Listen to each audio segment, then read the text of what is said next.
Graça e paz, liderança do avivamento.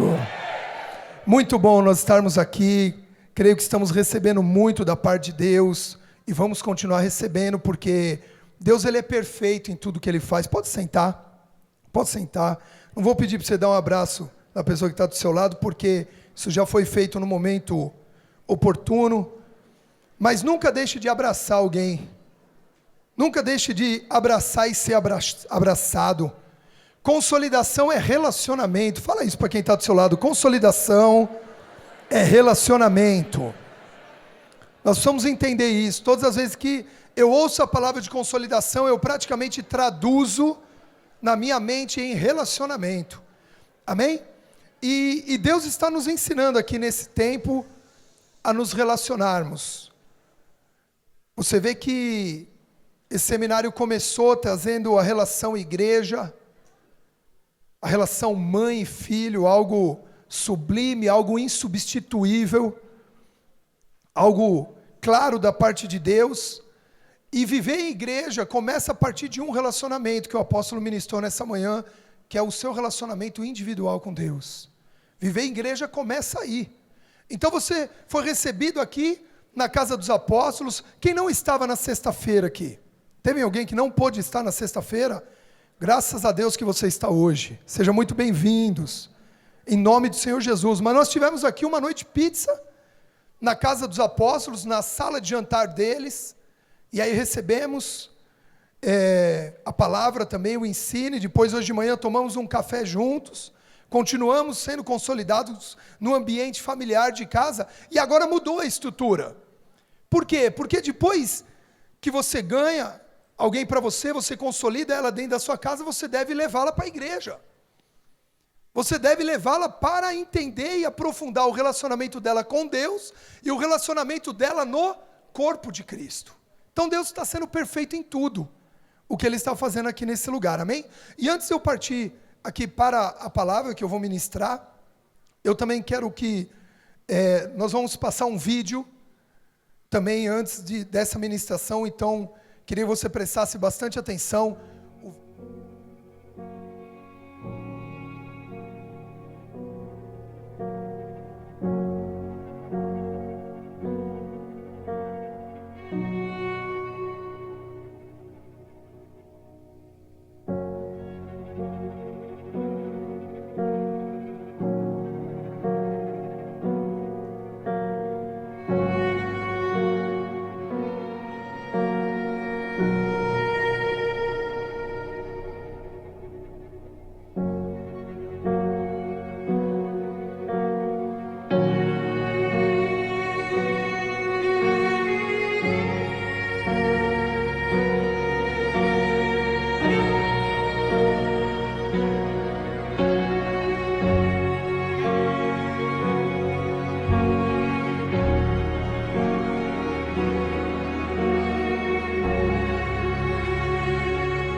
Olhe para a pessoa que está do seu lado e diga assim: não existe um pai perfeito, a não ser o nosso pai que está nos céus. Mas aqui existem pais que podem amar perfeitamente. Quantos creem nisso? Então dê mais um forte aplauso ao nosso Pai que estás no céu. Amém? Quem quiser anotar, o nome dessa ministração é Pais e Filhos, Líderes e Discípulos. Pais e Filhos, Líderes e Discípulos. Amém? E eu queria ler um texto junto com vocês que está em 1 Samuel, primeiro livro de Samuel, capítulo 16, versículo 11. Primeiro livro de Samuel 16, versículo 11. Diz assim: perguntou Samuel a Jessé: acabaram-se os teus filhos? Ele respondeu: ainda falta o mais moço, que está apacentando as ovelhas. Disse, pois, Samuel a Jessé: manda chamá-lo, pois não nos assentaremos à mesa sem que ele venha. Amém? Como é um versículo só, eu vou ler de novo. Perguntou Samuel a Jessé: acabaram-se os teus filhos? Ele respondeu: ainda falta o mais moço, que está apacentando as ovelhas. Disse, pois, Samuel a Jessé: manda chamá-lo, pois não nos assentaremos à mesa sem que ele venha. Amém? Queridos, eu vou citar um pouquinho aqui a história de Davi, apesar que muitos de nós conhecemos essa história, quem era Davi, de onde ele foi tirado e qual foi o resultado na vida dele, mas eu quero só contar para a gente entender o que Deus quer falar através da vida de Davi, do testemunho de Davi, nessa ministração. Diz assim: Davi era o 8º filho de um casal de Belém, Israel, na época do rei Saul. Seu pai se chamava Jessé. Então, Jessé era da tribo de Belém e tinha 8 filhos. E Davi era o mais novo de todos. E dentre esses filhos, alguns já eram guerreiros do exército de Moisés. Então, eram homens já preparados para a guerra, preparados para o comando, preparados para a liderança. Isso diante de um contexto, vamos dizer, de guerra, um contexto de governo, um contexto de reino. Mas Davi, ele tinha uma função, que era de pastorear as ovelhas do pai. Enquanto os irmãos saíam para a guerra, enquanto os irmãos cuidavam dos assuntos do pai, ele cuidava das ovelhas. E a Bíblia diz que ele cuidava de algumas poucas ovelhas do pai. Não eram muitas ovelhas, mas ele cuidava, e cuidava com zelo, né? Então, a função de Davi era pastor. E dentro dos dons ministeriais, né, citados na Bíblia, uns foram chamados para apóstolos, outros para profetas, evangelistas, pastores e mestres. Dentro dos 5 dons ministeriais, nós vemos que o dom de pastor, o chamado de pastor, é o chamado que mais se identifica com a consolidação. Porque a fase da consolidação é a fase de cuidar, é a fase de apacentar, é a fase de envolver no rebanho, é a fase de ajudar no começo da caminhada cristã de alguém. Então, ele cuidava dessas ovelhas. Então, desde cedo, Davi foi sendo preparado por Deus nesse espírito consolidador, nesse espírito arrebanhador, vamos dizer assim, de arrebanhar, de cuidar de um rebanho. E dentro dessa história, dá para a gente entender, isso já foi até falado em outras ministrações, que Davi, ele era, dentro desse contexto familiar, ele não era muito, vamos dizer assim, não deixava de ser querido, amado pelos pais, mas ele não era muito valorizado. Você percebe que o pai só lembrou de Davi quando Samuel perguntou se ele ainda tinha algum outro filho. Samuel foi chamado por Deus, o profeta Samuel, para ungir um novo rei sobre Israel, porque o rei que até então estava, que era o rei Saul, tinha desobedecido a Deus, e por causa dessa desobediência ele perdeu a unção para reinar. Ele continuou sendo rei, mas não tinha mais a unção de Deus para reinar. Então Samuel fala: então tá bom, Senhor, mas o que o Senhor quer que eu faça? Porque Samuel ficou com pena de Saul. E aí Deus disse assim: para de ter pena de Saul, porque eu já não sou mais com ele. Eu quero ungir para Israel um novo rei, um homem segundo o meu coração, um homem que vai me obedecer. E aí ele diz, vai até a casa de um homem na tribo de Belém, né, na região de Belém, na casa de Jessé, esse homem Jessé, eu vou ungir um dos filhos dele. E aí Samuel vai, chega até Jessé e diz assim, ó, Deus hoje vai ungir um dos seus filhos para ser rei em Israel.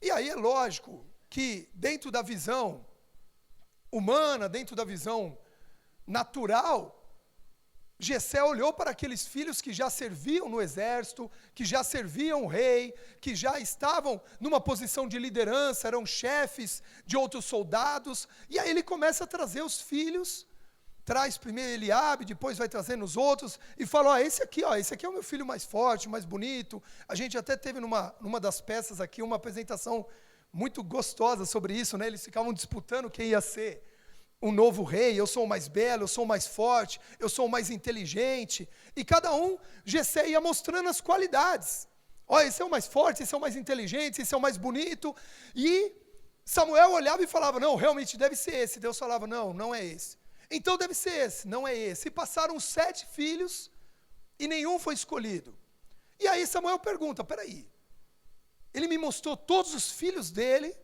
e nenhum foi escolhido, então Samuel pergunta, não tem outro filho? Porque Deus me mandou aqui. E aí Jessé fala assim, não, peraí, tem. É verdade, eu tenho mais um filho. Olha que situação agradável para Davi. Eu creio que Davi ficou sabendo disso depois só, não na hora. Senão ele já ia ser ungido com o coração todo ferido. Né? Imagina, ele ia ser ungido, ele não deve ter... Na hora ele não entendeu, mas ele falou, não, realmente eu tenho mais um filho que está lá nos pastos, cuidando das ovelhas. E aí Samuel diz assim, então não nos sentaremos para comer enquanto ele não estiver conosco. Davi chega, Deus revela que Davi seria o rei, e Samuel unge Davi, futuro rei de Israel. Ele não assume naquela hora o reino, mas ele recebe a unção para ser o futuro rei. E o que nós entendemos, né?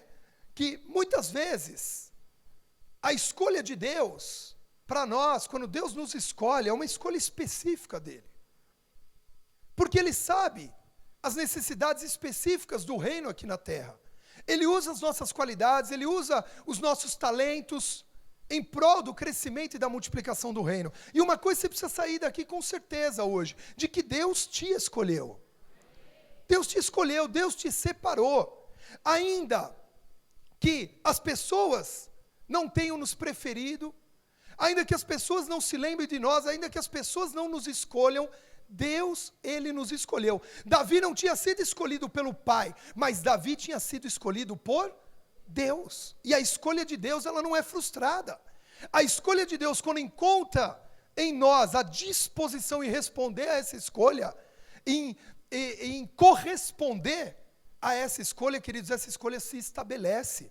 E ninguém pode frustrar essa escolha. Por isso Deus te escolheu. E porque você correspondeu a essa escolha, Deus não só te ungiu, mas também te abençoou e vai te dar muito êxito em tudo que você fizer, em nome de Jesus. Amém? Então o que nós vemos aqui? Que as pessoas podem não acreditar em nós, mas Deus acredita. Até a tua família pode não acreditar em você, mas Deus acredita.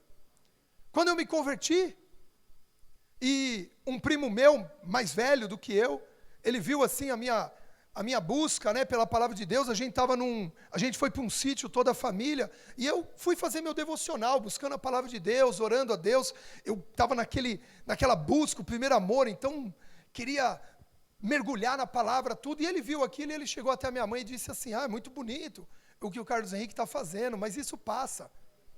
Isso passa. Eu na minha juventude, eu também me envolvi lá, na igreja católica na época, eu também me envolvi com jovens, tudo, e depois passa. A gente amadurece e passa. Mas graças a Deus não passou. Nem na minha, nem na tua vida, pelo contrário, só aumentou, só fortaleceu, em nome de Jesus. Mas às vezes as pessoas não acreditam em nós.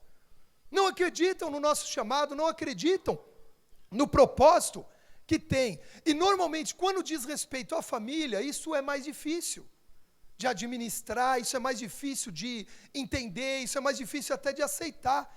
Você escolheu um caminho melhor, você escolheu um caminho livre das coisas que o mundo aí fora oferece, que destrói a nossa vida, e as pessoas não conseguem entender e não conseguem aceitar esse caminho e nem a nossa mudança de vida. Eu tive um discípulo que o pai dele virou para ele uma vez e disse assim: eu prefiro que você seja gay a evangélico. Disse isso para ele. Ele teve que ouvir isso do próprio pai. Agora eu te pergunto, isso é fácil de ouvir? É fácil receber isso? Não é. Não é, e nós precisamos estar com o nosso coração preparado. Até porque os problemas familiares, queridos, as dificuldades de relacionamento familiar, elas interferem diretamente no nosso relacionamento dentro da igreja, no nosso chamado ministerial. Pois nós acabamos transferindo, muitas vezes, as dificuldades de relacionamento familiar para o nosso relacionamento com a família da fé. Precisamos entender que, principalmente, isso é algo importante da gente entender, não é a primeira vez que isso está sendo ministrado, mas Deus, como o apóstolo Fábio falou desde o começo, esse seminário ele é um resgate de princípios. Não só princípios da visão, mas de princípios do evangelho para as nossas vidas.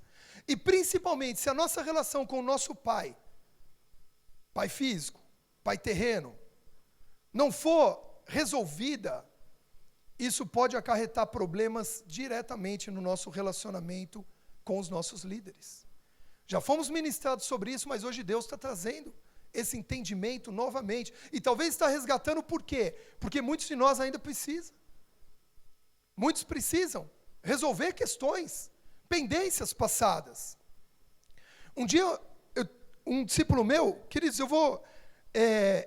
até eu fui colocado nessa ministração, a pedido dos apóstolos, eles me passaram esse tema, baseado num testemunho pessoal. Então eu vou contar muita coisa a respeito da minha vida, de experiências que eu tive nessa caminhada. São 18 anos, pastora Fátima, faço 18 anos de conversão agora, dia 9 de setembro, de batismo, na verdade. Minha conversão foi em julho, mas eu considero o dia do meu batismo.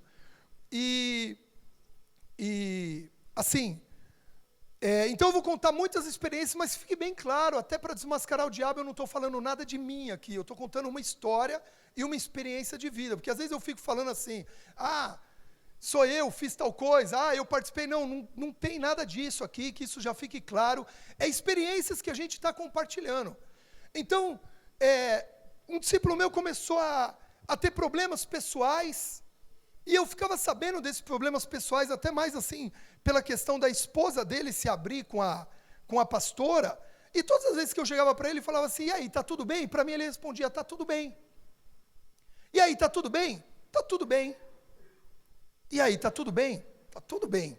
Só que ele estava com sérios problemas financeiros, tinha tido uma situação lá adversa que ele não esperava, mas ele não abria. E aí ele veio me entregar a primícia dele. E aí a hora que ele veio me entregar a primícia, eu peguei a primícia, abençoei, porque eu não vou deixar de abençoar nunca, um propósito de honra, um propósito de fé, um propósito de aliança, mas eu devolvi para ele.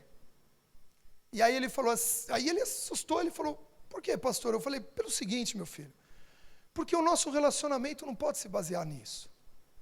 Você não pode vir aqui entregar um dinheiro e eu liberar uma bênção, uma troca tão superficial como essa. Eu acredito muito no princípio de primícia, viu? Pratico desde o ano 2005, quando nós aprendemos, e graças a Deus continuo praticando. Acredito e esse princípio mudou muita coisa na minha vida. Mas eu não acredito que o relacionamento pode se basear nisso. Eu não acredito, tem muito mais que isso. É muito mais profundo o relacionamento de líder e discípulo e de pai e filho. E aí eu falei para ele, não, você vai refletir no seu eu me sinto honrado, eu a recebo, eu abençoo, está abençoado. Todo fruto que você tem que colher dessa primícia, você vai colher, mas você tem que refletir. O que impede você de se abrir comigo? Sou eu? É a minha dureza? É a minha forma de ser? O que é? E aí ele falou, não, mas eu não me abro com ninguém. Aí eu falei, mas então eu não sou ninguém. Foi o que eu entendi. Então eu sou ninguém também? Para você eu sou, não pastor, não é isso. Então por quê? Mas é porque eu tive muitas dificuldades com meu pai. Eu nunca pude me abrir com ele. Eu nunca tive acesso a me abrir com ele. E eu entendi a situação. Mas eu não poderia deixar que essa situação continuasse sendo essa barreira entre o relacionamento dele comigo. E eu falei, tudo bem, teu pai não te ouvia, teu pai não abriu espaço para o relacionamento, mas eu abri. Eu te ouço. Então, você não pode comparar. Porque eu nunca vou substituir quem seu pai foi para você. Mas se você comparar, você nunca vai conseguir também se relacionar comigo. E naquele dia veio cura. Veio cura no relacionamento. E ele continuou primiciando, e eu recebo todas as primícias dele até hoje. Porque depois que o relacionamento se aperfeiçoou naquilo que é mais importante, na confiança, na cumplicidade, na aliança, no chamado, aí a primícia vem coroar, a primícia vem trazer a cerejinha do bolo, tanto na minha vida quanto na vida dele. Então nós precisamos entender que problemas familiares, dificuldades de relacionamentos familiares, elas acabam se inserindo no nosso relacionamento como corpo, como igreja. E você vê que desde o começo Deus está falando aqui de família. Desde o começo Deus está falando relacionamento. Mostrou um Deus como mãe. Aquele relacionamento mãe e filho. Então isso é importante nós entendermos. A maioria das pessoas, isso é uma avaliação que a gente faz. Com pendências familiares, encontram em algum momento problemas na relação com a liderança. Então qual deve ser o nosso caminho nessa hora? Buscar não ter mais pendências familiares. Deus nos dá a forma, a estratégia para fecharmos no nosso coração, para limparmos o nosso coração daquilo que passamos um dia. Às vezes parece que a gente está voltando lá no encontro, né? E ouvindo lá sobre cura interior. Mas a verdade é que o processo de Deus de cura interior vai ser até a volta de Cristo dentro de nós. Porque a nossa alma existe, a nossa alma está sujeita aí a tudo que nós enfrentamos. Eu tive uma experiência com Deus, logo no começo da minha conversão, me converti em julho, e chegou no dia 9 de setembro de 97, eu decidi me batizar. Lembro até hoje que a gente estava lá no futebol, estava sentado o pastor Fred e o apóstolo Fábio assim, eu saí do campo, né, e aí dei de cara com eles, aí eles perguntaram assim, o batismo era no domingo, que a gente jogava futebol de sábado à tarde, eles perguntaram assim, amanhã tem batismo, e aí eu virei para eles assim e falei, eu nem sei se eles lembram dessa cena que para nós marca, né, eu falei assim, eu me decidi batizar amanhã, eles celebraram tanto, eles celebraram assim que eu falei, meu Deus, o que será que é isso? Só que daí eu saí de lá com isso dentro do meu coração, eu falei, meu Deus, isso é algo importante, eu não vou só mergulhar, eu não vou só, olha, mergulhei, o velho homem ficou, a velha criatura, não, isso é algo que vai mudar a minha história. E aí sabe o que eu fiz? Cheguei em casa, naquele mesmo sábado, cheguei do futebol, chamei meu pai, chamei minha mãe, chamei minha irmã, chamei meu irmão, já tinha visto isso através da vida da minha irmã, da pastora Fernanda, e aí eu chamei meus pais e falei assim, eu não posso descer as águas do batismo amanhã, sem que vocês saibam quem eu sou. Porque ia ficar para lá. Eles sabiam muita coisa que eu fazia de errado, mas muita coisa a gente escondia, muita coisa eu escondi e menti para eles. Aí naquele dia, sabe o que eu fiz? Contei tudo. Tudo que vocês podem imaginar que eles nem pensavam. Contei para minha mãe, você imagina eu olhando para minha mãe e falando assim, mãe, quando a senhora viajou eu trouxe prostituta e deitei na sua cama. Contei porque eu entendi que eu não podia dar um passo tão importante quanto aquele, deixando um rabicho lá atrás, meus pais acreditando numa coisa e eu era outra. Mas queridos, foi um chororô, foi difícil, para mim, para eles, para tudo, mas posso te dizer, limpou. Fui batizado no dia seguinte, e de uma forma sobrenatural, daquele dia do batismo, a minha experiência com Deus, a minha vida com Deus entrou num, como é que fala? Num crescente, numa ascensão, era essa a palavra que eu queria. Numa ascensão a ponto mais uma vez vou falar, não estou falando de mim, é experiência. A ponto de eu nunca me desviar, a ponto de eu nunca deixar de vir num culto. Eu não tenho histórico na minha vida de ter faltado num culto. A não ser se eu estou fora de São Paulo. Não tem histórico. Hoje eu não vou, hoje eu estou cansado, hoje eu estou com preguiça, hoje tem jogo do São Paulo. E para quem não sabe, eu fiz parte até de torcida uniformizada. Fiz 6 anos da minha vida. Torcida uniformizada, brigava em estádio. Brigava não, porque eu sempre fui calmo. Mas outros brigavam, né? E eu assim, por que vocês riram? Então, queridos, o que acontece? Nós precisamos fechar nossas pendências familiares. Nós não podemos avançar arrastando um monte de coisa atrás que nos impede de andar no ritmo, na velocidade que Deus quer que nós andemos, e também muitas vezes nos paralisa, nos prende. Precisamos estar livres para nos relacionarmos com os nossos líderes. Uma vez que as pendências familiares estão fechadas, estão resolvidas, as brechas estão fechadas, queridos, o nosso relacionamento com a nossa liderança flui de uma forma sobrenatural. Veja que Davi, porque eu quero pegar o exemplo de Davi, ele não se deixou levar pela postura do pai. Mantenha a Bíblia aberta aí em 1 Samuel 16, porque nós vamos ler mais alguns versículos que é tudo aí nesse contexto, ok? Então, Davi não se deixou levar pela postura do pai e continuou servindo ao pai. Veja que ele foi ungido rei de Israel. Ele poderia simplesmente dizer assim, agora eu sou o futuro rei. Meu pai não lembrou de mim, meu pai não se alegrou comigo, meu pai não me dá muita bola, também não tem problema, eu sou o rei. Agora também não vou cuidar mais dessas ovelhas, agora também não quero mais saber, meu pai ficou para trás, minha família ficou para trás, eu vou em busca daquilo que Deus me deu, foi Deus que me deu. Preste atenção como muitas vezes isso pode ter relação com a nossa vida. Foi Deus que me deu. Minha família não recebeu o que eu recebi. Minha família ainda não se converteu como eu já me converti.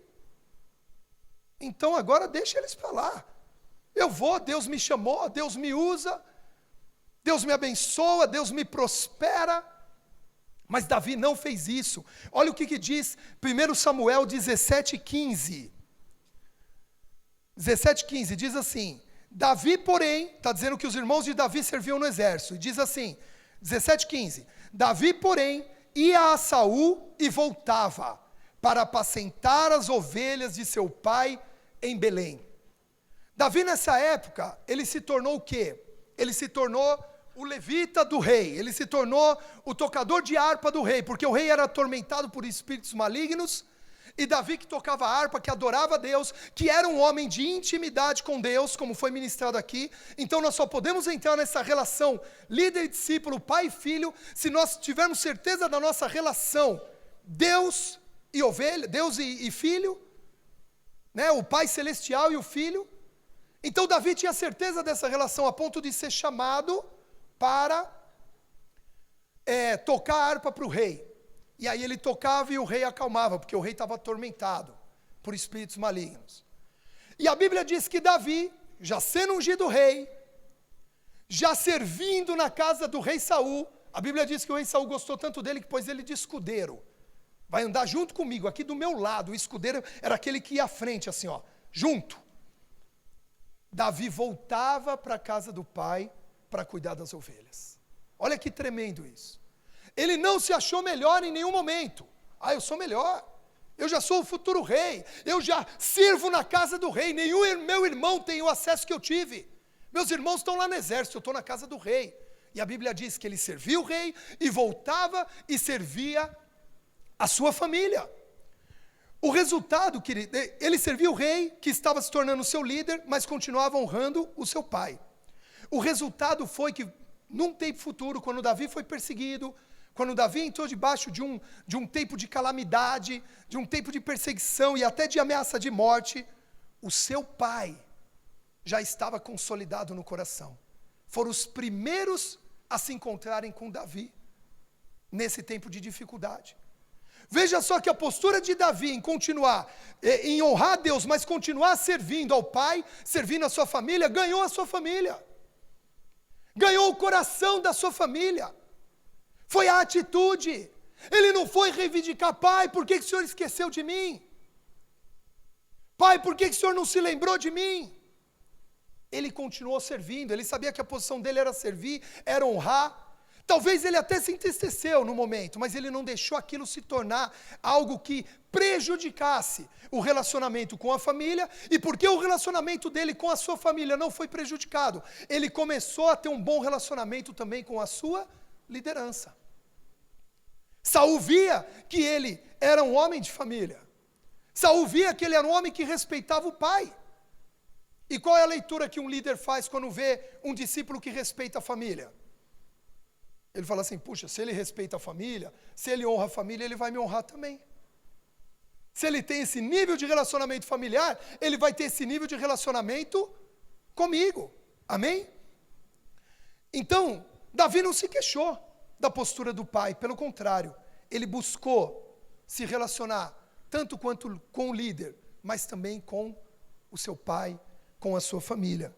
E uma coisa que nós precisamos entender, o líder, queridos, ele tem um papel de pai nas nossas vidas, ele tem um papel de quem acompanha, de quem traz segurança, de quem tem uma palavra, de quem tem uma direção, mas um não substitui o outro. O teu pai é o teu pai, o teu líder é o teu líder. Em muitos momentos o teu líder vai até fazer um papel de pai, mas ele não substitui. O único que pode suprir a carência de alguém, de uma ausência de pai, é Deus. Só Ele pode fazer isso. Por quê? Porque, queridos, o teu pai aqui na terra foi escolhido por Deus, você nasceu dele, você não escolheu, Deus escolheu que fosse assim. E porque essa escolha é de Deus, quando o seu pai falta, quando o seu pai não te supre, Deus, pela escolha ser dele, Deus assume essa posição. Então, se você precisa ser curado de um relacionamento com o seu pai, é em Deus que você alcança essa cura. Se você precisa ser suprido nas suas emoções de uma ausência de pai, é Deus que supre suas emoções e que cura o seu coração em nome de Jesus. Quem crê nisso? Amém? Nossa vida, queridos, ela sempre será avaliada pela relação com a nossa família e de quem nós somos filhos. Isso é um fato. Hoje, no ambiente moderno, né, pós-moderno, o conceito família perdeu muito espaço, mas se você voltar um pouquinho na época, aqui no Brasil mesmo, em Israel muito mais, as pessoas eram reconhecidas pela família que ela fazia parte. Você é filho de quem? Qual é o sobrenome? Hoje isso se perdeu um pouco porque o diabo quer matar a família, mas nós vamos resgatar isso. Nós vamos resgatar a essência família. Nós já estamos resgatando isso. Mas isso existia em Israel, queridos. Israel é filho de quem? Jesus. Ele foi identificado por quem que era filho. Perguntava assim, esse porventura não era o filho do carpinteiro? Não é? Ele não era o filho do carpinteiro? Então nós sempre somos avaliados na nossa estrutura familiar, na nossa relação familiar. E Davi, ele teve uma experiência, você conhece a história, um gigante se apresentou diante do exército de Israel, afrontou o exército de Israel, e Davi se colocou à disposição para matar esse gigante, para lutar com esse gigante, pegou uma pedra, jogou, derrubou o gigante. Aí ele pegou a espada do gigante, cortou a cabeça do gigante, e pegou a cabeça do gigante. Quando ele pegou a cabeça do gigante, o rei mandou chamá-lo, porque ele queria saber de quem Davi era filho. Ele queria saber onde Davi tinha sido formado, quem era Davi. E aí diz, eu não sei quem é.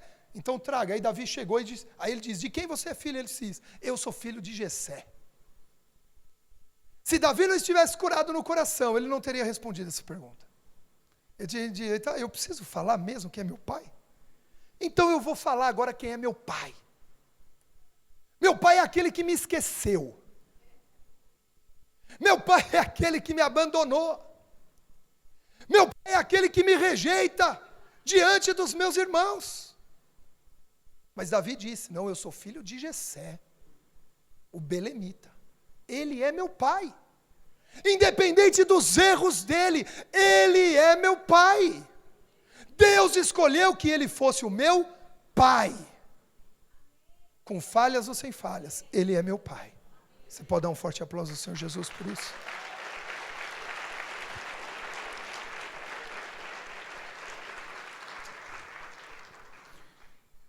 Saul, nessa hora em que Davi mata o Golias, Saul decide ficar com Davi.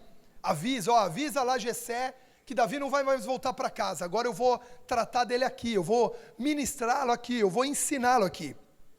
E Saul começa a consolidar a vida de Davi como líder, consolida-o como um soldado do seu exército, ensina para Davi a arte da guerra, das conquistas de territórios. Mas acima de tudo, a Bíblia diz que Saul tratou Davi como um filho. A Bíblia nos mostra vários textos de Saul chamando Davi como filho. Se você quiser anotar aí depois, 1 Samuel 26, 17, 1 Samuel 24, 16. Saul diz: essa é a voz do meu filho Davi. Davi tratou de ensinar, de liderar, de ensinar princípios de liderança, de conquista, de multiplicação para Davi, mas ele tratou Davi como um filho. A pergunta para nós ou para você, que é para mim também, você consegue chamar seu discípulo de filho? Você o vê como um filho? Você o exorta como um filho? São perguntas que nós precisamos fazer para o nosso coração. Como eu disse, não para substituir a paternidade que ele já tem, os pais. Mas qual é a visão que nós temos dos nossos discípulos? Apenas um exército para conquistar territórios? Porque Saul poderia ver Davi apenas assim, como um bom soldado, como uma pessoa leal, para conquistar os reinos, para vencer os inimigos. Mas Saul também o via como filho. Saul o cuidou como filho. E nós precisamos entender esse princípio de relacionamento. Como diz o título, pais e filhos, líderes e discípulos. Tem uma correlação. Tem algo de unidade nesses princípios. Então o que a gente vê? A gente vê Saul cuidando dele como um filho, Saul amando Davi, Saul desejando o melhor para Davi. Saul trouxe Davi para dentro da sua própria casa. Davi se tornou irmão de Jonatas, filho de Saul. Se tornaram irmãos, se tornaram um relacionamento de unidade, de amor, de fraternidade. E muitas vezes, se não vermos nossos filhos, os nossos discípulos como filhos, nós não vamos conseguir duas coisas. Primeiro, cuidar deles, porque a igreja é essa mãe que cuida. Então nós não vamos conseguir cuidar deles. E segundo, nós não vamos conseguir exortá-los quando eles precisam ser exortados. Porque a mãe, o pai, pela preocupação que ele tem com o futuro do filho, ele exorta, ele ensina, ele mostra o caminho, ele mostra onde está errado. Olha para a pessoa que está do seu lado.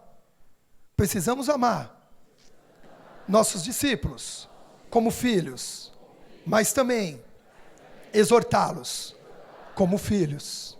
Quem crê nisso? Amém? Pode aplaudir, quem aplaudir é para o Senhor.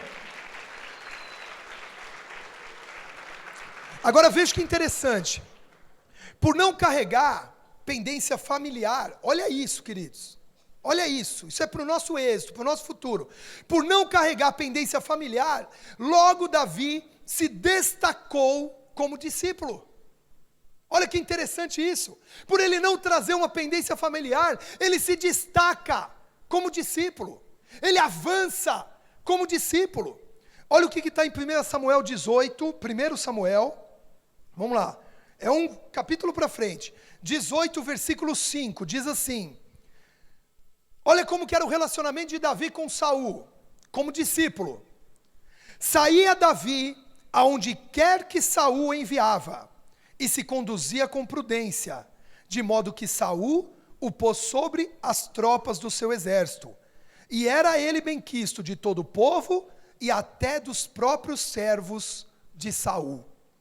Então, por não trazer essa bagagem de pendência familiar, Davi se destacou como discípulo, começou a avançar, começou a crescer, começou a ser próximo do seu líder, começou a ter relacionamento com o seu líder. E aí a Bíblia diz que nesse relacionamento, olha o que Davi fazia. Primeiro, ele saía para onde ele fosse enviado. Ou seja, ele reconhecia a autoridade do líder dele e respondia com obediência. A Bíblia diz, aonde Saul enviava Davi, Davi ia. Davi correspondia à expectativa do líder dele. O líder dele havia levantado, cuidado, abençoado, e aí começou a enviar Davi. E Davi respondia. Então, primeiro, ele saía para onde ele era enviado. Ele respondia com obediência. Segundo, ele recebeu autoridade delegada, porque ele se tornou um discípulo obediente. Ele se tornou um discípulo que respondia aos comandos. Ele entendia que o que o líder dele falava era um comando de Deus para sair para as guerras, para as batalhas. Ele recebeu da parte do líder uma autoridade. Quantos querem ter autoridade dada por Jesus? Jesus diz, toda autoridade me foi dada, portanto, ide e fazei discípulos. O que Jesus está dizendo? Toda autoridade que me foi dada, conforme você faz discípulos, ou conforme você é um discípulo, você recebe do seu líder essa autoridade. Às vezes queremos autoridade, queremos ter essa autoridade no reino, essa autoridade para expulsar os demônios, essa autoridade para curar os enfermos, essa autoridade para consolidar vidas, para gerar multiplicação de células, mas nós precisamos entender que essa autoridade ela vem delegada por uma hierarquia. É o nosso líder que nos fez como discípulos, que libera sobre nós essa autoridade que Jesus nos deu. Amém? Teu líder vai liberar muita autoridade sobre a tua vida. No momento em que você reconhece-o como líder. Reconhece-o como líder levantado por Deus. Amém? Então, primeiro, ele saiu por onde ele era enviado. Segundo, ele recebeu a autoridade delegada. Terceiro, diz que ele era querido por todo o povo. Isso é tremendo, queridos. Um discípulo que é obediente e que responde ao comando do líder, e que é fiel, mesmo às vezes quando não é aquilo que lhe agrada mais, mas ele é fiel, ele resolve corresponder, ele se torna uma pessoa querida no meio de todos. E para isso nós temos um exemplo aqui na igreja, que é o nosso apóstolo, Fábio Abud, que é um homem leal, fiel à liderança que Deus deu a ele, ao apóstolo René. O apóstolo René fala vai, ele vai, o apóstolo René fala volta, ele volta, não numa ordem, como mandatário, mas liberando autoridade. E queridos, a gente, os 12 aqui, nós temos viajado com o apóstolo, não só em São Paulo, mas no Brasil. Aonde o apóstolo Fábio vai, ele é querido. Quantos acham o apóstolo Fábio querido? Glória a Deus. Por quê? Pode aplaudir o Senhor Jesus pela vida do nosso apóstolo. Mas olha que interessante, uma coisa é você achá-lo querido. Oi? Sim, sim. Ele, é importante, assim, é natural você achá-lo querido, ele é teu pai, está aqui, ele te ministra, ele te abençoa, ele te recebe, ele te dá um abraço. Mas e quem está longe? Da onde vem esse querido? Da onde vem gostar de estar perto de alguém? Vem porque ele decidiu ser obediente. Ele decidiu ser um com o líder dele, e isso libera essa autoridade, libera esse ser querido. Eu fui com o apóstolo Fábio para Jequié, primeira vez que ele pisou lá, eu fui na primeira vez, ele nunca tinha ido ministrar lá. Parecia, Jequié, interior da Bahia. Nós fomos lá para o sertão da Bahia, pregar o evangelho lá, falar da visão celular. Queridos, nós chegamos lá, parecia que o apóstolo Fábio era o pastor da igreja. No sentido de as pessoas já o conheciam de alguma forma, queriam estar perto dele. Os pastores então, meu Deus do céu, o esgotaram naqueles dias.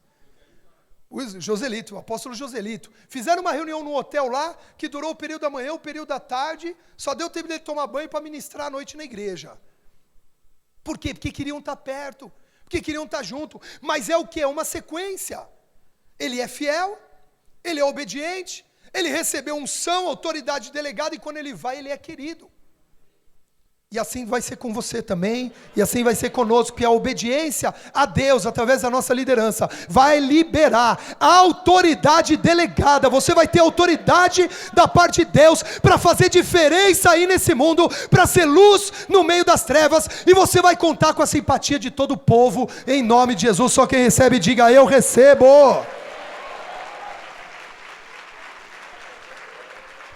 Então, foi uma sequência, e aqui também fala que além dele sair onde ele era enviado, dele receber a autoridade delegada, que ele era querido pelo povo. A Bíblia diz que ele andava em unidade de equipe. Até os servos de Saul, até os soldados de Saul, até os comandantes de Saul gostavam de Davi, respeitavam Davi, e Davi se relacionava bem com eles. Davi se relacionava em equipe.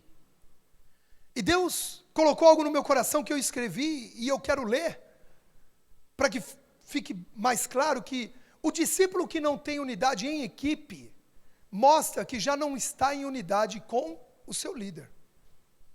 Porque se ele soubesse a importância que é a equipe na vida do líder, ele trabalharia sempre pela unidade. Sempre pela unidade. Davi sabia a importância daquele exército para o reinado de Saul e para o reinado de Israel, então ele trabalhava em unidade, e ele era benquisto por toda a equipe também.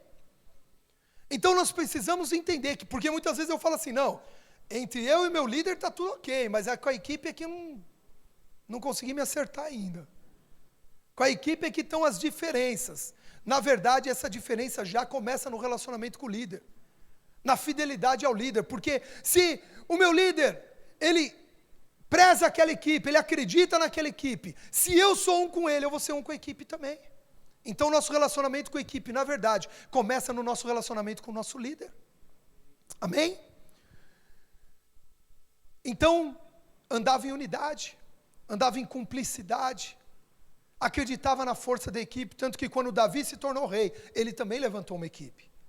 Queridos, a equipe é a estratégia de Deus para a conquista de territórios. A equipe, obrigado, é a estratégia de Deus para a gente poder consolidar territórios. Ninguém faz nada sozinho. Olha para a pessoa que está do seu lado, diga, ninguém faz nada sozinho. Agora olha bem nos olhos dessa pessoa e diz assim, eu preciso de você. Amém? Isso é verdade? Então dê um forte aplauso ao Senhor Jesus, pela vida desse seu irmão que está aí do seu lado, desse seu líder, desse colega de equipe. Talvez você falou isso para sua esposa, e é verdade, ninguém vai conquistar nada sozinho. Ninguém vai fazer nada sozinho. Agora, queridos, presta atenção. Davi mostrou, preste atenção numa coisa, olha só. Enquanto Saul abençoou, Davi correspondeu. Enquanto Saul o protegeu, Davi correspondeu. Enquanto Saul ensinou, Davi correspondeu. Mas em todos os relacionamentos, muitas vezes há problemas, há dificuldades, há falhas, há erros. E a nossa fidelidade, a nossa obediência, ela é provada justamente no momento em que nós não concordamos com a postura, a conduta ou ideias do nosso líder, ou até mesmo quando ele falha. Porque enquanto o líder está abençoando, é fácil corresponder. E o líder, queridos, ele se esforça para abençoar sempre. Eu sei porque eu estou falando para líderes aqui, nessa tarde. Você crê nisso? Amém. Líderes. Então, enquanto o líder abençoa e ele se esforça sempre para ser uma bênção, o discípulo tem que entender que sempre o líder se esforça para ser uma bênção. Então, enquanto abençoa, há correspondência, mas e a hora que ele falha?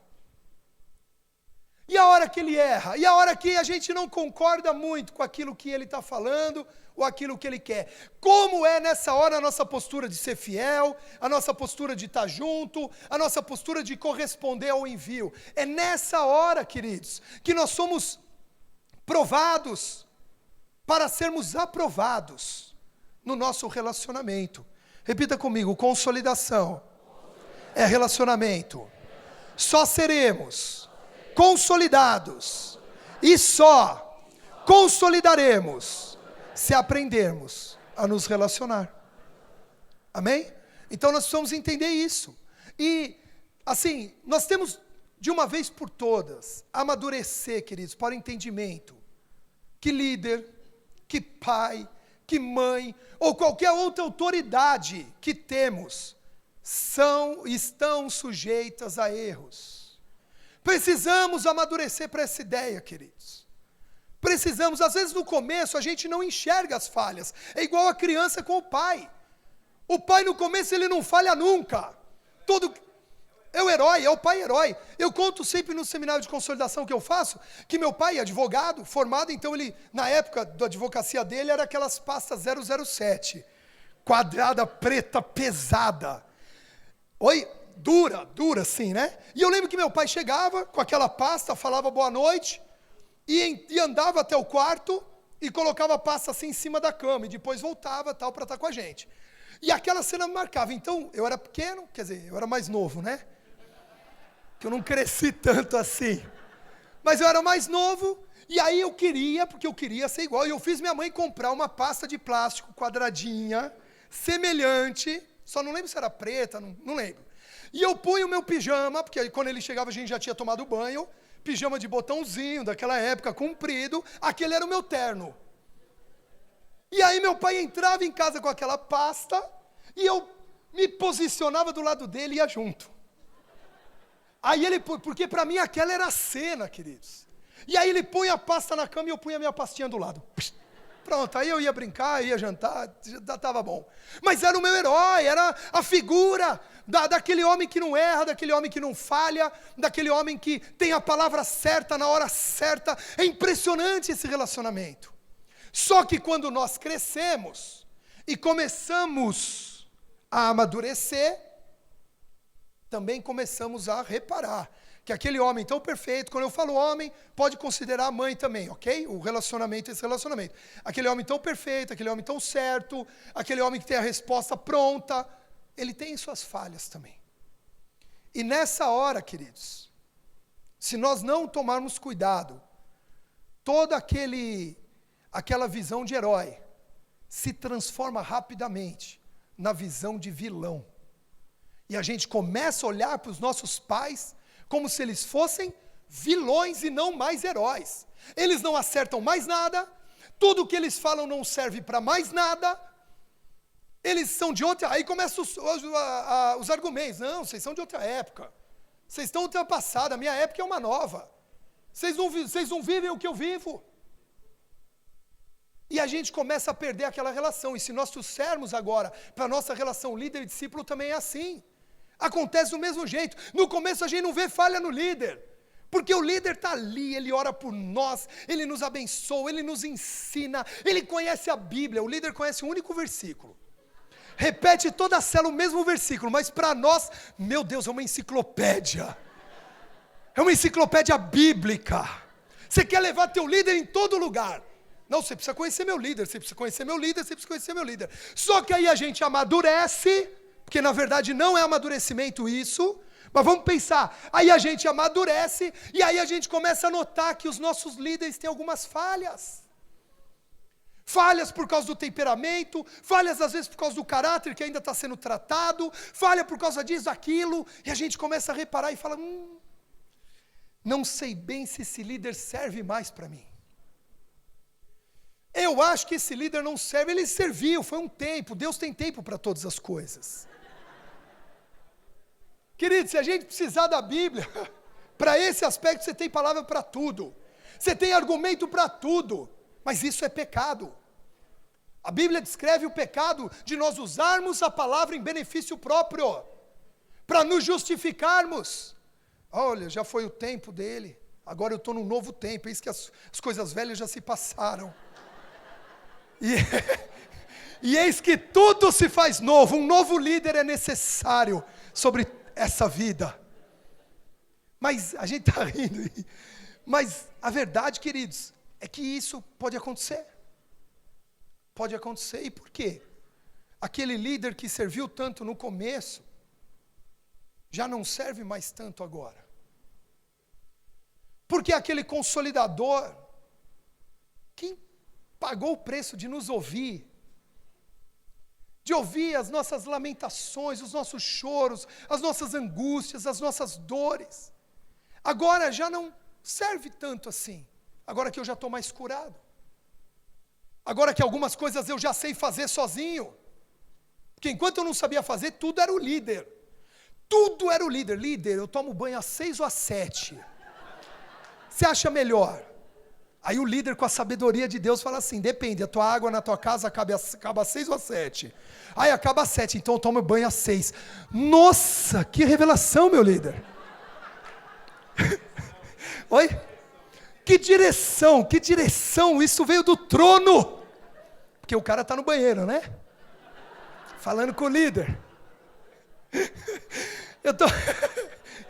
Eu tô brincando aqui com vocês, mas a verdade é essa, a gente perguntava tudo, faço, não faço, fico, vou, volto, e agora? Meu líder, às vezes a gente não tinha nada para perguntar, então se liga, meu líder, Deus falou com você uma palavra para mim? Não, meu filho não falou nada, não mesmo. Fala qualquer coisa. Eu te amo, ai, aleluia, eu sabia que Deus ia falar comigo. Então era o líder, a gente quer o líder, e o líder. Mas aí a gente cresceu, é adolescente, é jovem, e agora eu estou falando tanto de família quanto de ministério, encaixa nos dois.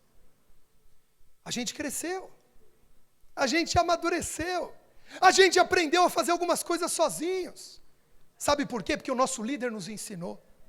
Porque os nossos pais nos ensinaram. Porque se os nossos pais não nos ensinarem, os nossos líderes não nos ensinarem, nós não saberemos fazer.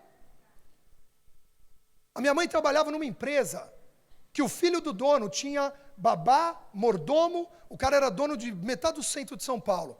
Ela trabalhava numa imobiliária que servia só para cuidar dos imóveis dele. Não era uma imobiliária de terceiro. Tanto dinheiro. E eles cresceram fazendo tudo. E o rapaz foi para a faculdade com 18, 19 anos. E aí desamarrou o sapato dele. E ele não sabia amarrar. Com 18 anos ele não tinha aprendido a amarrar. Por quê? Porque o mordomo amarrava para ele quando desamarrava. Isso é uma história verdadeira. Verdadeira. Mas aí, aprende a amarrar o sapato, o pai e o líder não servem mais. Porque eu já sei amarrar meu sapato. Eu já sei escolher até o sapato que eu vou usar. E até a hora que eu tomo banho. Então não serve. Passa a não servir, e isso não pode, queridos, basear o nosso relacionamento. Porque não seremos consolidados, nem consolidaremos dessa forma. Queridos, consolidação é até a volta de Cristo. Porque antes da consolidação como estratégia de visão, existe a consolidação na fé, no Evangelho, na Palavra de Deus, e isso não tem tempo para acabar. Na visão você deixa de ser consolidado, se torna um discípulo, muda uma etapa. Mas na vida cristã você é consolidado até a volta de Jesus. E quem que Deus vai usar? Teu líder, teu pastor, teu consolidador, aquele que te acompanhou desde o começo. Então, a Bíblia conta que, por inveja, Saul começou a perseguir Davi, que de comandante do seu exército, se tornou inimigo do rei e condenado à morte. Porém, presta atenção, eu não falei que Davi estava correspondendo enquanto estava sendo abençoado? Olha o que Davi fez quando ele estava sendo perseguido. Porém, Davi não deixou seu coração ser levado por ira, por vingança, e tendo a oportunidade de matar o rei, ele poupou a vida do rei por 2 vezes. Davi reconhecia a unção do seu líder, e quem o havia ensinado e consolidado. O caso de Davi é um caso quase que extremo, lógico, é um líder que se vira contra ele, é um líder que, confuso, atormentado, uma hora ama, uma outra hora não ama mais, uma hora quer abraçar, outra hora quer matar. Mas a gente vê a postura do discípulo, do filho, que viu a falha, que viu o erro no líder, mas soube poupar de forma espiritual aquela situação. E nós precisamos ser discípulos que, uma vez que enxerguemos, passemos a enxergar falhas no nosso líder, e elas existem, nós precisamos poupá-los. Nós precisamos ajudá-los. E não julgar, condenar, ou pedir para mudar de célula na primeira falha que vê. Eu não quero com isso, queridos, defender os erros dos líderes, pois o que erra deve se arrepender e mudar de atitude, seja líder, seja discípulo, seja novo convertido. Todos nós precisamos nos arrepender e mudar de atitudes. Mas ficou muito fácil a história. Não gostei do que ele fez, não gostei do que ele falou, vou mudar de célula. Não quero mais brincar porque não é do meu jeito. Não podemos ter essa superficialidade no relacionamento, queridos. Onde é que fica a aliança? Onde é que fica o compromisso? Onde é que fica a fidelidade? Lá fora, queridos, é que os relacionamentos são assim, superficiais, são interesseiros, acabam do dia para a noite. Lá fora ninguém se compromete com ninguém. Não conseguem se comprometer, não conseguem perseverar num compromisso. Mas aqui dentro tem que ser diferente. E eu declaro que aqui dentro vai ser diferente. Nós viveremos diferente do que o mundo vive. Nós não vamos mais aceitar que o mundo lá fora ministre como tem que ser aqui dentro. Porque o que é do mundo, mas o que é daqui de dentro é de Deus. Amém? Pode aplaudir para o Senhor.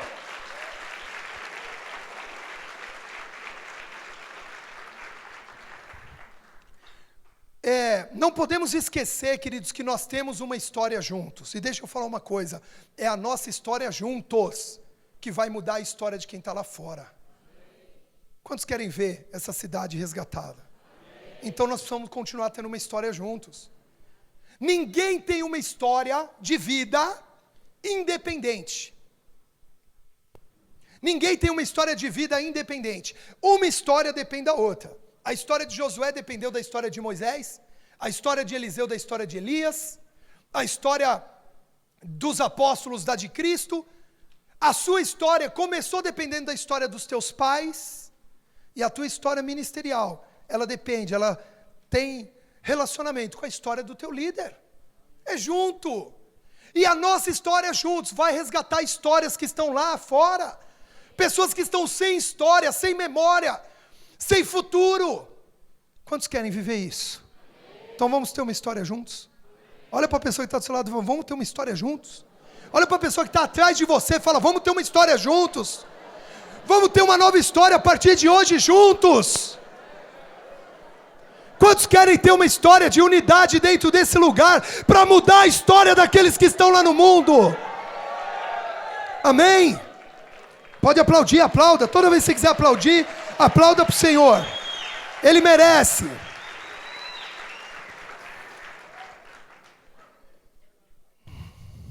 Queridos,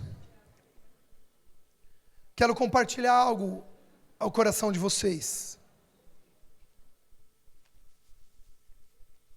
Guarde isso no coração, primeiro. A nossa história juntos pode mudar a história de muitas vidas. Não deixa pendências para trás, nem familiares, nem com o seu líder, nem com o seu discípulo.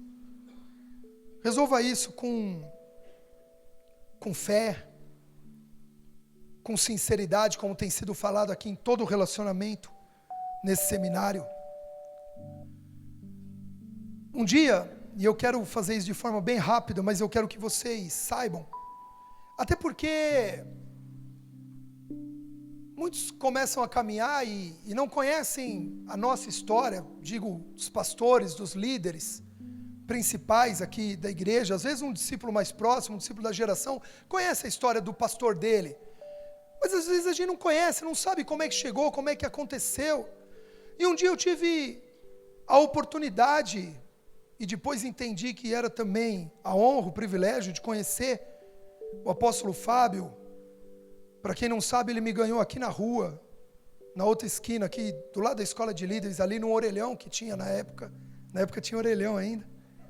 Orelhão mesmo, aquele orelhão, não é cabine, é orelhão. Já era de ficha. Não, já era de cartão. Já era de cartão.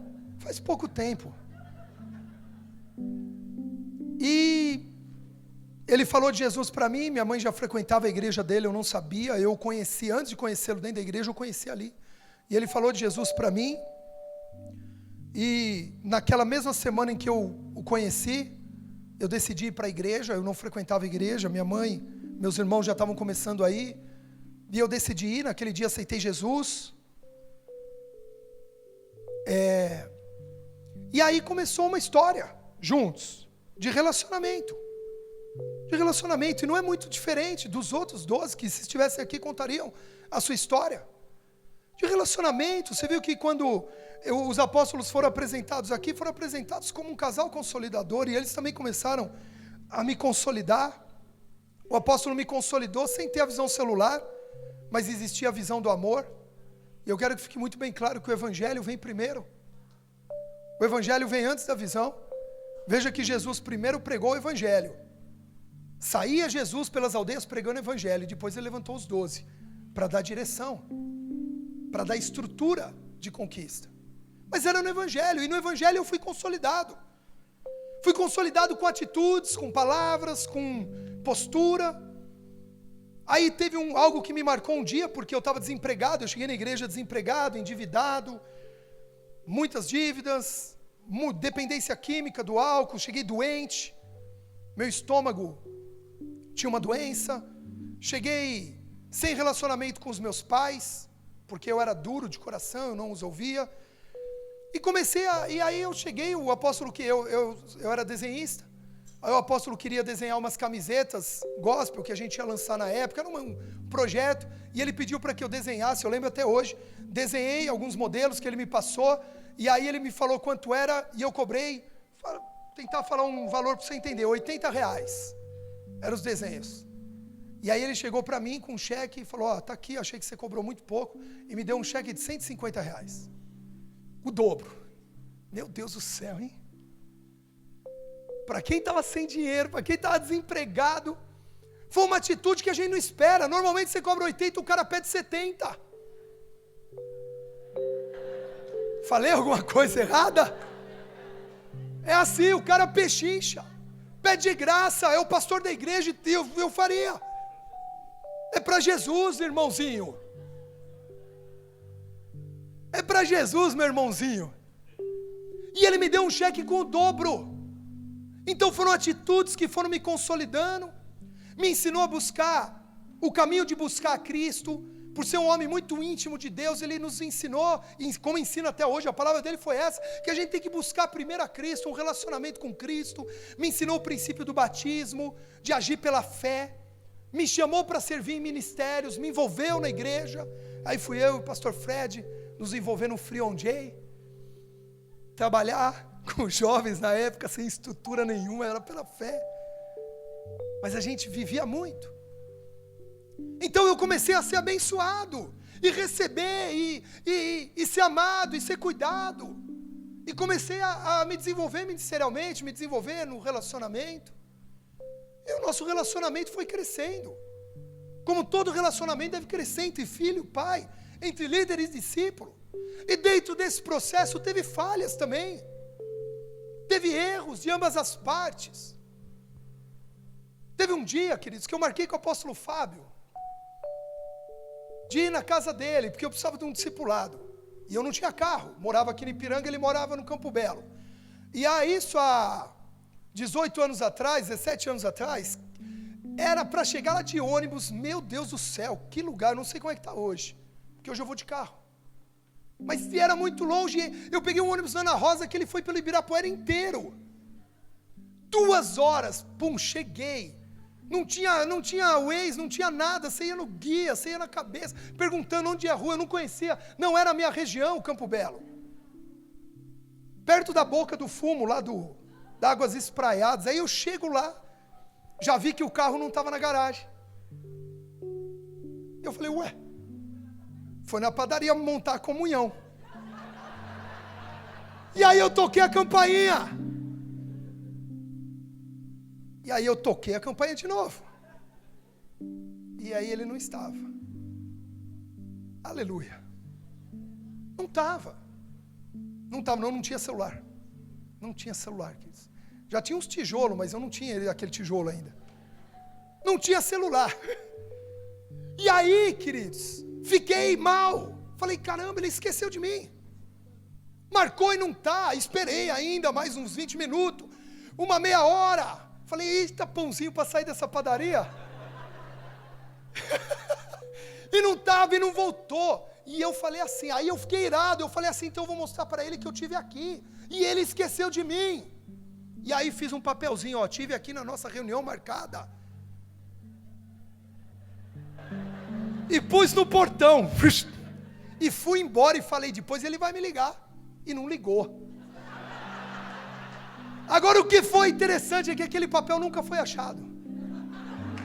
Sumiu, ele não viu, aquele papel voou, não viu. Eu não sei se você lembra dos detalhes da história, mas não viu o papel. Agora, queridos, eu sou sincero em falar, se fosse nos dias de hoje, por causa disso, muito discípulo muda de célula. Desculpa falar assim, mas é verdade. Muito discípulo muda de igreja, meu líder se esqueceu, não me atendeu, me ignorou, não me atende, porque daí não me atendeu, ele não me atende. Ele atendeu até ontem, porque não atendeu hoje, ele não me atende. Meu líder é ocupado para me atender. E não pode ser assim a relação. Eu fiquei mal, fiquei, como Davi deve ter ficado mal, mas ele não mudou a postura em relação ao pai. E eu decidi não mudar minha postura em relação ao meu líder. Tanto que nós nunca mais comentamos esse dia, porque ele não me ligou, o papel sumiu. Deixa para lá. Está resolvido, no meu coração ficou resolvido. Se não tivesse ficado resolvido, eu teria procurado para resolver. Mas ficou. Então há momentos, queridos, em que a atitude do líder não é o que a gente espera. E eu não estou aqui expondo o apóstolo Fábio, eu estou contando a nossa história. Que tem momentos de acerto, porque se for falar dos erros, queridos, meu Deus, tem 2 dele e 200 meus. Eu vou falar de um erro dele, para exemplificar de uma falha, de um momento, um esquecimento, queridos. Mas agora e as qualidades? Se eu começar aqui a falar, ninguém mais ministra nesse seminário, porque tem qualidades. E o que a gente decide olhar? Pelo que a gente decide olhar? O que você hoje decide olhar na vida do teu líder? Os erros, as falhas que ele tem, vai continuar tendo. Algumas melhoram, outras demoram um pouco mais. Mas ou você decide olhar o tanto de qualidade que Deus tem na vida dele, ou melhor ainda, você decide olhar, seja erros ou seja qualidades, falhas ou qualidades, ele é o líder escolhido por Deus para a minha vida. Nenhum erro, pode aplaudir para o Senhor. Nenhum erro minimiza, anula a importância do nosso líder, do teu líder. Amém? Isso é motivo para eu desistir? Foi motivo? Não foi. O relacionamento, queridos, ele é recíproco. Um faz pelo outro.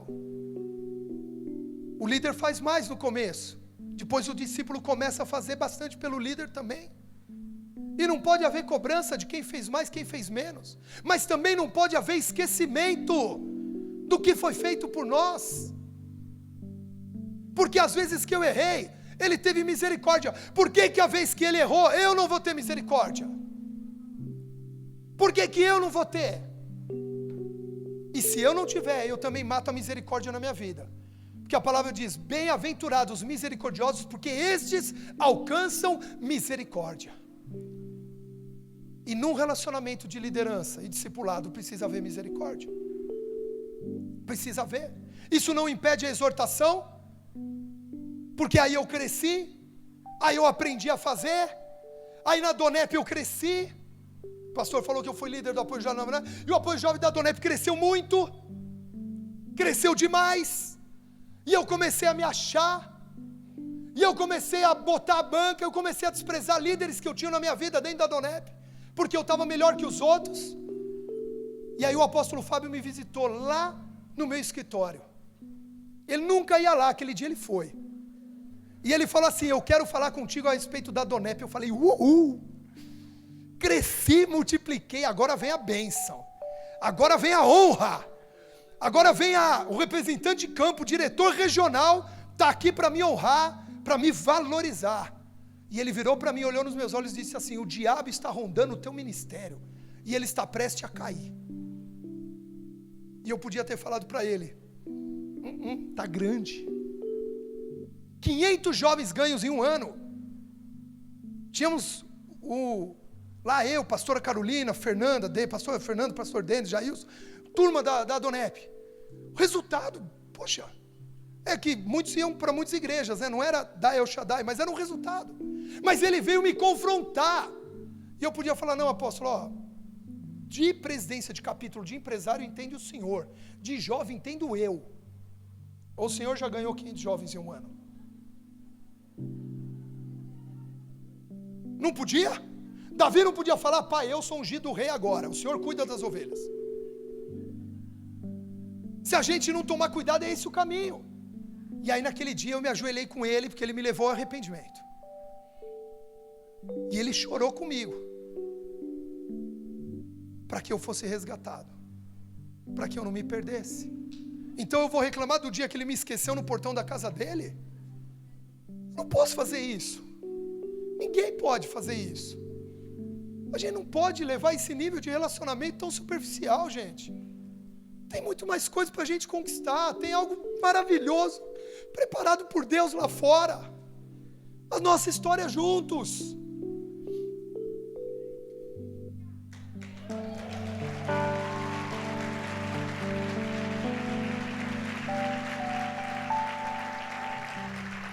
Nós somos amigos, mas existe respeito à minha liderança. Eu sou um dos que criticou que ele falou agora, os testemunhos nas gerações. Eu fui um dos que criticou. Não que eu queria que abortasse os testemunhos, mas eu queria, eu tinha a minha estratégia pronta para a hora dos testemunhos. Eu fui um dos que não concordei. Abri como discípulo, eu até tenho uma frase bíblica que eu uso nessa hora de relacionamento. Eu falo: apóstolo Fábio, se eu achei mercê diante dos teus olhos, eu posso falar algo para o senhor? Respeito, reverência, lógico, a gente faz um tom, mas reverência. Eu falei: apóstolo, não concordo, acho tal. Ele falou: não, mas eu não quero que veja os testemunhos. Acabou. Eu não fiquei discutindo, eu não fiquei magoado, ele não concordou com o que eu acho. Isso mostra que não vai pela linguagem do povo, vai por Deus. Às vezes o teu líder não concorda com você, porque você ainda está com a linguagem do povo, a murmuração do povo, a reclamação do povo, mas o teu líder, que é homem de Deus, ele vai ouvir a Deus. Amém?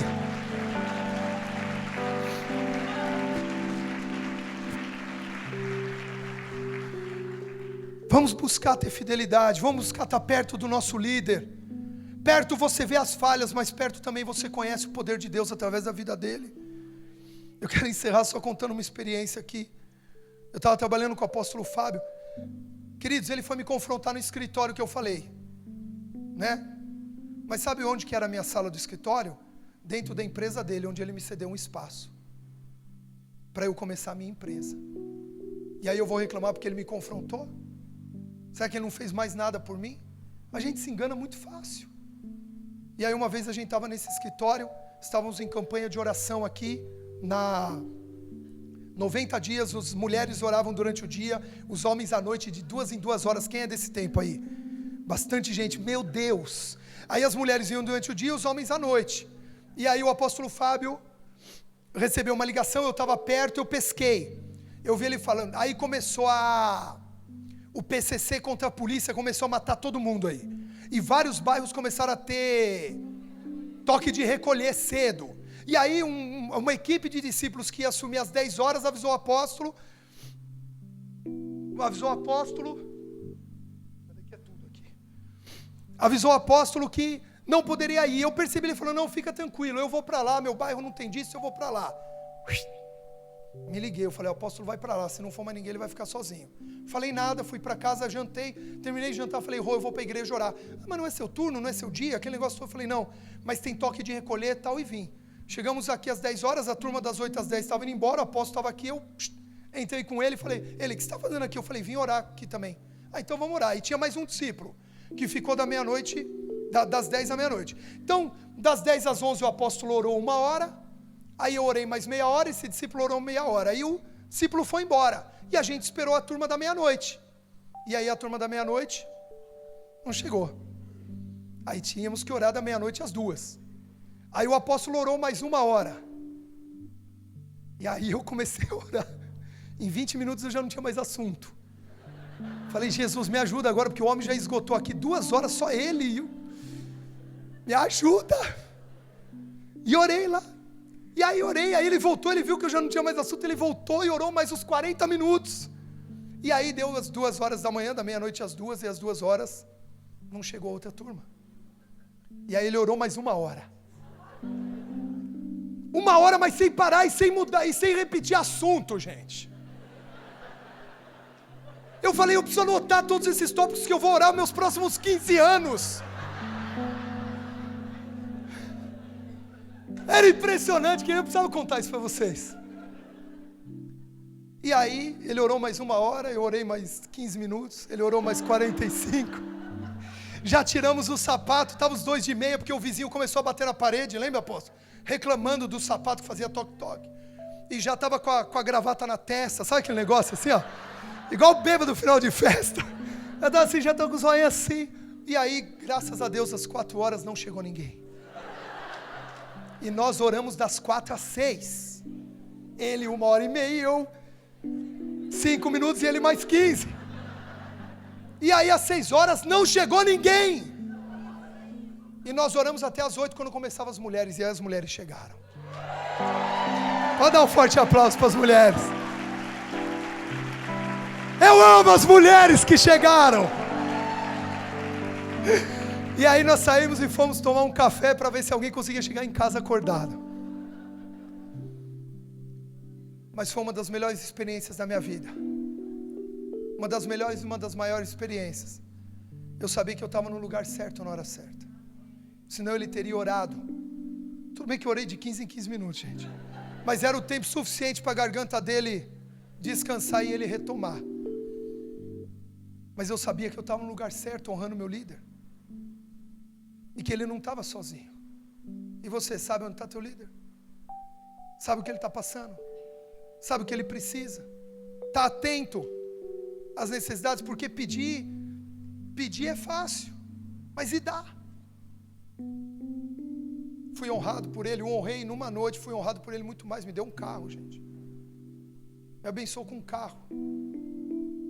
Como outros também, não fui o único. Então nós precisamos entender que a nossa história juntos vai fazer muita diferença. Quantos querem viver isso? Fique de pé onde você está. Você não pode sair daqui com o mesmo nível de pensamento do teu pai e do teu líder, que talvez você entrou. Eu vou pedir para colocar o louvor que eu pedi, independente do louvor, não é hora você prestar atenção, o louvor é para nos ministrar, mas feche os seus olhos. E esse é um momento rápido, mas muito importante entre você e Deus. Onde Deus te pergunta, eu consigo hoje ver as qualidades do meu pai, do meu líder, do meu pastor?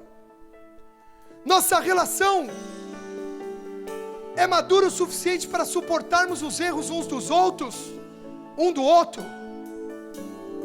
Eu conheço o meu líder e eu deixo o meu líder me conhecer? Deixa essas perguntas falarem ao seu coração. É um momento específico entre você e Deus. Você tem liberdade aqui nesse lugar. Só não saia com pendências. E essas pendências você resolve na presença de Deus. Ore a Deus, busque a Ele agora.